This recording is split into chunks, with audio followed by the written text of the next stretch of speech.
un royaume de sacrificateurs. L'amour de Dieu pour ma vie, pour ta vie, et que toi et moi, nous ne puissions pas souffrir. Mais si aujourd'hui il y a la souffrance, ce n'est pas la faute de Dieu. Hier, j'étais parti rendre visite à un collègue qui travaille, qui avait perdu sa maman. Et pendant qu'on était en train de discuter un peu avec les gens qui étaient là, à propos de l'église, cette discussion-là m'avait enseigné beaucoup de choses. Aujourd'hui, le peuple de Dieu attribue la faute à l'église, voire même pour ne pas dire à Dieu. Parce que l'église, c'est l'image de Dieu. Si l'église existe, c'est parce que Dieu existe. Si l'église n'est plus, Dieu aussi n'est plus. Le jour où l'église partira, Dieu ne va plus veiller sur la terre. Je l'ai toujours dit. Si nous étions prudents, on devrait prendre soin de l'église de Jésus. Bien-aimés dans le Seigneur, vous savez, si aujourd'hui nous demandons à Dieu et Dieu n'agit pas, ce n'est pas la faute de Dieu. Ce n'est même pas la faute de l'église. Mais notre problème, c'est quoi? Nous sommes tellement responsables. Et c'est cette responsabilité-là que nous avons, qui empêche Dieu d'agir dans nos vies. Dans la pensée de Dieu, dans la pensée de l'Éternel, c'est que son peuple, tout le peuple de Dieu, soit comme des petits-enfants. C'est ça la pensée de Dieu. Que toi et moi, nous soyons des petits-enfants. Qu'il n'y ait pas de grands au milieu de nous, mais qu'il y ait des petits-enfants. Et c'est étonnant de voir aujourd'hui, même au milieu des hommes de Dieu, on les appelle des grands hommes de Dieu. Or, dans la pensée de Dieu, Dieu veut que nous soyons des petits.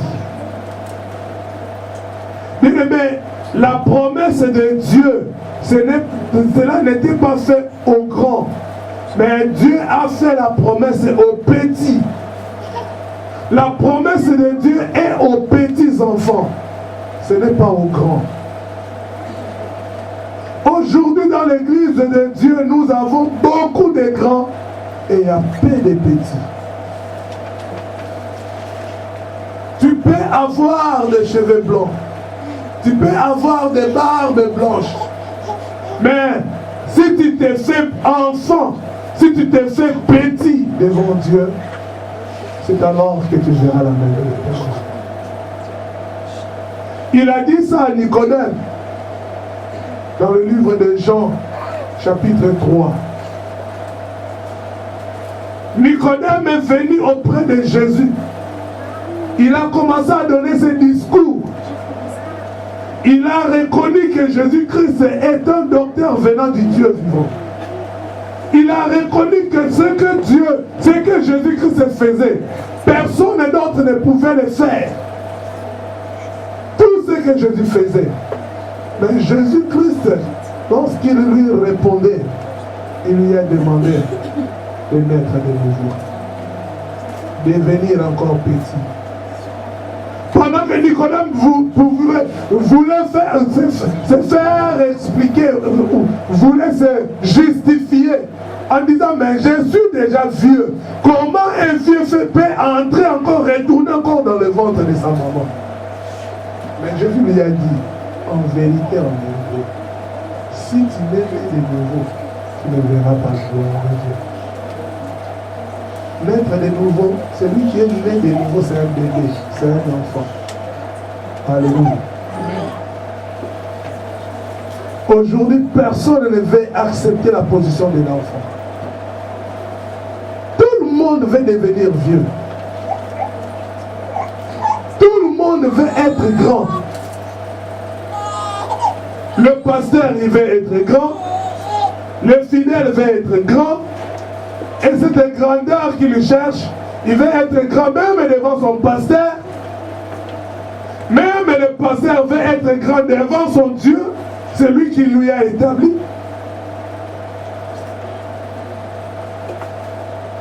C'est ce qui empêche la main de l'Éternel de la retraite.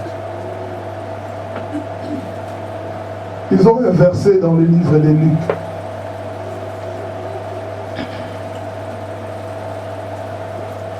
Luc chapitre 9. À partir du verset 46. Je lis au nom de Jésus. Amen. Or, une pensée leur vint à l'esprit, savoir lequel d'entre eux était le plus grand. Jésus, voyant la pensée de leur cœur, prit un petit enfant, le plaça près de lui, et leur dit, quiconque reçoit en mon nom ce petit enfant, me reçoit moi-même, et quiconque me reçoit, reçoit celui qui m'a envoyé. Car celui qui est le plus petit parmi les petits, celui-là. Amen. Celui qui sera le plus petit au milieu de vous, c'est celui-là qui sera le plus grand dans le royaume des cieux. Devant Dieu, c'est celui qui est plus petit qui est plus grand. Mais ce n'est pas celui qui cherche la grandeur. Ici, c'était les disciples de Jésus-Christ qui discutaient. Les disciples qui avaient la connaissance de la parole. Les disciples qui ont mangé avec Jésus, qui marchaient avec Jésus, qui voyaient même la faiblesse de Jésus-Christ, qui voyaient même comment Jésus-Christ peut ronfler s'il dormait. Mais ce sont ces disciples-là qui s'étaient réunis un jour et qui commençaient à chercher qui est le plus grand au milieu d'eux. Jean voulait se faire grand, Pierre voulait être grand, tout le monde voulait être grand. Jésus a vu leurs pensées. Jésus-Christ est capable de lire tes pensées, bien-aimés dans le Seigneur. Tu peux dire que je suis humble. Tu peux dire que je m'humilie devant tout le monde. Mais lorsque Jésus va te regarder, il ne va pas voir ce que toi tu es en train de dire. Il va voir ce qui est à l'intérieur de toi. Jésus sait lire même les pensées de l'homme. Il a lu ce qui était dans leurs pensées et il a compris que c'était un débat. Il cherchait qui est le plus grand. Personne ne voulait s'humilier. Pendant que Dieu est en train de chercher à devenir grand bien-aimé dans le Seigneur, sache-le que Dieu est en train de chercher la résistance de Dieu contre toi. Dieu ne bénit pas les grands, Dieu bénit les petits. Dieu ne répond pas aux grands, Dieu répond seulement aux petits. Dieu a toujours souci des petits et non des grands. S'il aura souci des grands, c'est pour que ces grands-là deviennent les petits. La position que Dieu attend de toi, c'est que tu deviens petit. Donc tu vas rester toujours grand. Ça sera la résistance de Dieu.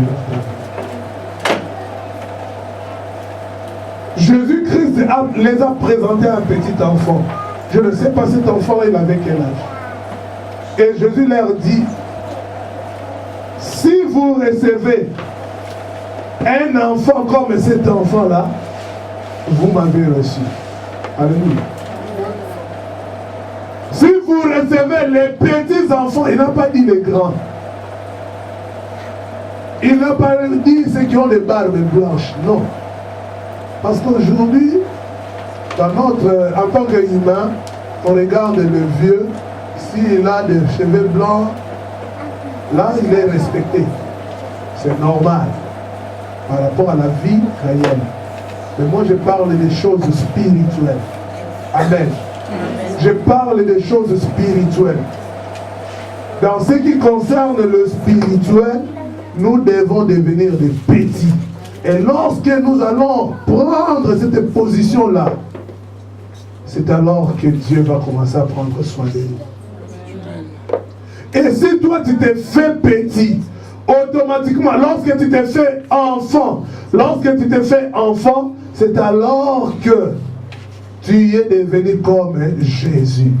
Parce que Jésus lui-même a accepté cette position-là devant son Père. Jésus a accepté la position de fils, enfant, l'enfant de Dieu. Avec tous les miracles, avec toute l'onction du monde entier qui était en lui, il pouvait aussi résister, dire que je suis capable de tout.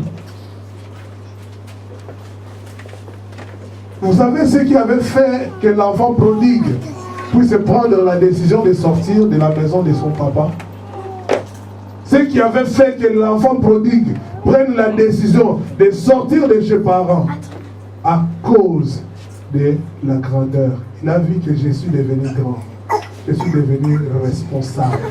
Je peux prendre soin de moi-même. Je peux aller faire ma vie ailleurs. Je ne vais plus rester derrière les recommandations de mes parents. Il s'est senti grand. C'est pour cela qu'il était parti. Bien-aimé, cet enfant prodigue qui menait une vie paisible dans la maison de son père, qui était à l'aise à côté de ses parents, qui ne se tourmentait pas, qui n'avait pas de soucis. Le jour où il avait pris la décision de sortir de la maison de son père parce qu'il est devenu grand, il a demandé même sa part.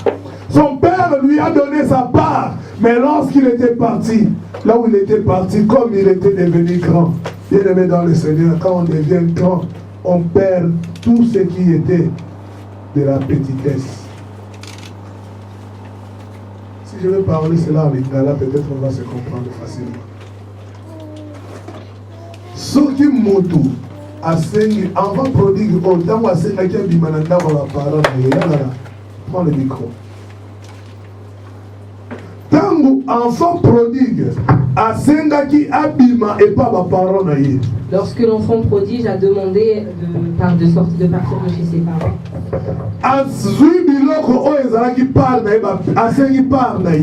il a demandé sa part. Il a pris sa part. Il est sorti, il est parti.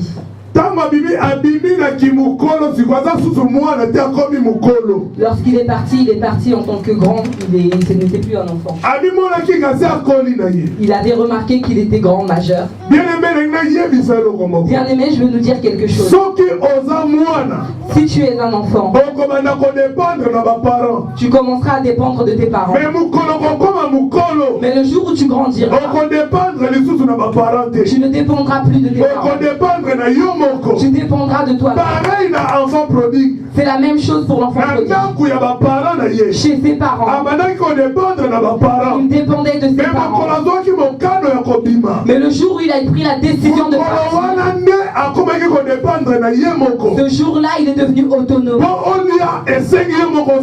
Pour que tu puisses manger, il faut que tu travailles. Pour que tu puisses t'habiller, il faut que tu trouves. Tout ce dont tu as besoin, tes parents ne te les donneront plus. C'est devenu toi-même, tu dois tout chercher par toi-même. C'est là où la douleur entre dans la vie d'une personne. Vous tous qui êtes des enfants qui grandissent, vous êtes chez vos parents. Soyez en paix avec vos parents. Respectez vos parents. Obéissez à vos parents. Parce que le jour où tu prendras la décision de t'émanciper, car avec tes parents ça ne fonctionne plus, tu commences à voir que tes parents t'embêtent. Ce jour-là, tu chercheras ta douleur, tu commenceras à souffrir quand tu partiras. Le jour où tu partiras, tu comprendras comment les gens vont se comporter. Aujourd'hui, tu peux décider de sortir te promener. Quand tu vas revenir à la maison, tu vas voir quand t'as fait. Tu n'as même pas payé. Tu commences même à demander tu demandes des frites. Et mes frites, je vais les manger comme ça. Il n'y a pas de steak à côté. Il n'y a pas de ketchup. tu penses que tu as donné de l'argent. Alléluia. Amen. C'est ton droit, c'est pour ça qu'on te donne tout ça. On t'achète une paire de chaussures, tu dis que ça ne te plaît pas. Je veux seulement la chaussure là avec le c'est ton droit, c'est pour ça que parce que tu es chez tes parents. Mais le jour où tu sortiras de chez tes parents, ça deviendra toi-même, tu vas devoir aller chercher ce qui te plaît. Et c'est ce jour-là que tu comprendras la douleur de l'argent. Bien aimé, si aujourd'hui les enfants de Dieu souffrent, c'est parce que nous nous mettons grand. Nous ne voulons pas dépendre de nos parents. C'est l'éternel et Dieu. Nous avons un seul parent, Dieu. Nous ne voulons pas obéir à Dieu. Nous ne voulons pas écouter les recommandations. C'est pour ça qu'aujourd'hui nos vies sont bloquées. Nous partons accuser d'autres personnes. Nous disons que c'est de leur faute que nous sommes. Ce n'est pas ça. C'est toi qui es sorti de chez tes parents. C'est le moment de rentrer chez nos parents. C'est le moment de devenir accepter des enfants. Lorsque nous accepterons notre position d'enfant, à ce moment-là, nous verrons la main de l'Éternel dans nos vies. Amen. Si tu es un enfant dans la maison de ton père, l'enfant qui est obéissant vers ses parents, cet enfant a tout ce dont il a besoin. Il y a d'autres choses que tu ne demanderas pas. Ton père ou ta mère est sorti. Il a trouvé cette chose en lui. Il a vu le jouet qui correspondait à l'enfant. Il a vu, il a dit non, ce pantalon est bien pour mon enfant. Tu n'as rien demandé, tu l'as acheté. Il connaît les besoins de ton cœur. Le Père qui t'a créé connaît les besoins de ton cœur. L'Éternel connaît tous tes désirs. Lorsqu'il marche, il marche. Il sait que Joujou, elle aime ça. Si tu es un enfant obéissant, lorsqu'il aura une reviendra, il l'achètera. Même si tu n'as pas demandé, il te le donnera. Mais aujourd'hui, les enfants, il y a très peu d'enfants. Tout le monde veut être un adulte. Tout le monde veut être un adulte. Bien aimé, que je nous dise quelque chose. Un grand comme Papa Bobo, s'il commence à pleurer, on lui donnera rien. On ne lui donnera rien. On va l'exhorter, lui parler de la parole. On va lui dire que c'est la vie. Cette étape arrive à tout le monde. Après, ça passera. Mais si Shadrach commence à pleurer, lorsqu'il va pleurer, son papa va être gêné, il sera mal à l'aise. La première chose, il cherchera pourquoi il pleure. Juste après ça, il ne l'exhortera pas seulement. Il prendra tout ce dont il a besoin pour lui donner. Il prendra tout ce dont il a besoin pour lui donner. C'est pour ça que tu vois, même quand tu pleures, Dieu n'écoute pas ta prière. Parce que tu t'es mis en tant que père. Mais le moment où tu décideras d'être un enfant, lorsque tu pleureras, ton Dieu se lèvera. La Bible nous dit, lorsque le malheureux crie, l'Éternel Dieu entend. Il va répondre à tes prières. Il va comprendre que tu pleures. Il va t'acheter pour te le donner. Il va savoir que tu pleures parce que ta soif. Il va t'acheter du lait. Il va te donner. Mais toi qui es grand, même si tu pleures, on ne te le donnera pas. On te dira, il faut savoir pécher. Amen. Bien-aimé, je suis arrivé en France, j'ai demandé l'asile en Europe. On nous avait mis dans des centres. Nous les grands, même si même quand on pleurait, on nous disait quoi? Oui, c'est bien, oui, c'est bien de pleurer. Parce que tu as beaucoup de problèmes. Plus que tu pleures, moins tu as de stress. Mais j'ai vu des petits enfants qui étaient avec nous dans les centres. Lorsqu'ils pleuraient, les responsables des centres cherchaient à comprendre pourquoi cet enfant pleurait. On l'emmenait pour lui donner des bonbons. On lui donnait des gâteaux. L'enfant qui pleurait arrête de pleurer. Bien-aimé, redevenons des enfants auprès de l'Éternel. Redevenons des enfants auprès de notre Père. Rapidement, nous prenons notre Genèse. Genèse. Il n'y a pas longtemps. Genèse chapitre 21, 15 à 18.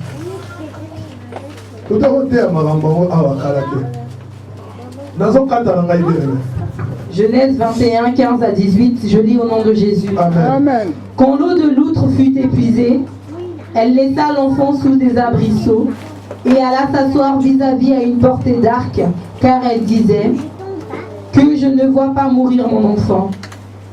Elle s'assit donc vis-à-vis de lui, éleva la voix et pleura. Dieu entendit.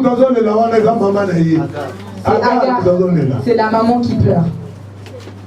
Dieu entendit la voix de l'enfant. Ah!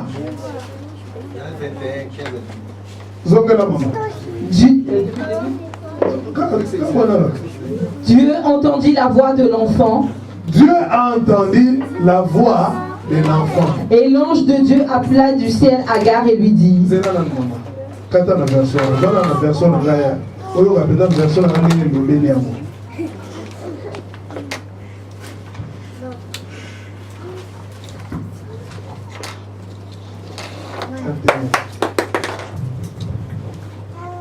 Dieu entendit la voix du garçon. Quand l'outre d'eau fut épuisée, elle laissa l'enfant sous des arbrisseaux pour aller s'asseoir vis-à-vis à une portée d'arc. Car elle disait que je ne vois pas mourir l'enfant. Elle s'assit donc vis-à-vis de lui et se mit à sangloter.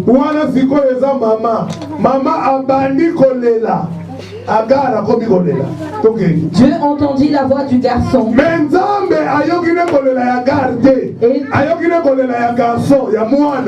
Et l'ange de Dieu appela Agar du haut du ciel et dit: Qu'as-tu, Agar? Sois sans crainte, car Dieu a entendu la voix du garçon là où il est.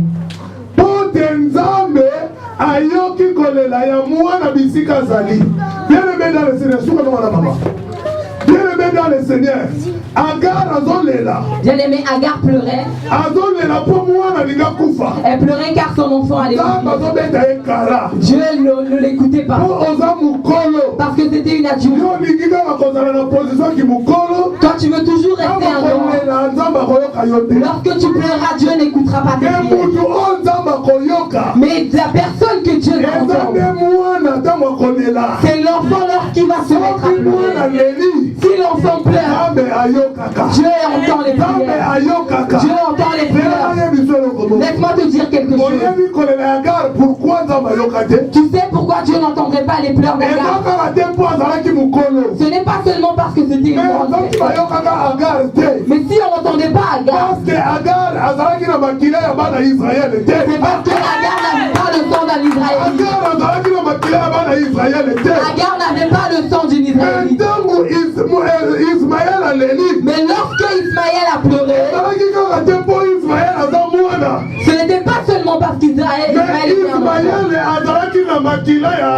Mais Israël avait le sang d'Abraham. Bien aimé. Toi qui as le sang d'Abraham, si tu commences à pleurer, Dieu va t'entendre.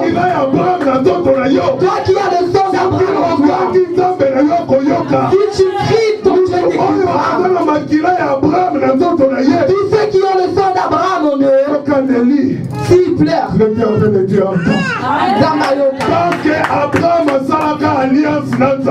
que Dieu a fait une alliance avec Abraham. Parce qu'il y avait une alliance entre Abraham et Dieu. Dieu avait déjà dit qu'il venait prendre la terre sera bénie par Abraham. Toi qui as le sang d'Abraham, Dieu va te bénir. C'est pour ça que tu vas voir que dans la nouvelle alliance, Jésus est venu. Dieu a fait une alliance avec Jésus. Ce qu'il avait fait avec Abraham, il est venu le faire de nouveau avec Jésus. Toutes les personnes qui ont le sang de Jésus, s'ils commencent à pleurer, s'ils commencent à pleurer, s'ils commencent à pleurer, s'ils commencent à pleurer, Dieu se lève, bien-aimé. Il va se lever pour écouter tes prières. Non pas parce que tu es un enfant, mais parce que tu as le sang de Jésus en toi. Parce que tu as le sang de Jésus en toi. Est-ce qu'il y a des gens qui ont le sang de Jésus en eux? Ceux qui peuvent avoir l'assurance que aujourd'hui Dieu va les bénir. Ceux qui ont l'assurance que tu pleures aujourd'hui Dieu va les bénir. Lève-toi, commence à élever Jésus. Lève-toi, commence à bénir Jésus. Lève-toi, commence à prier.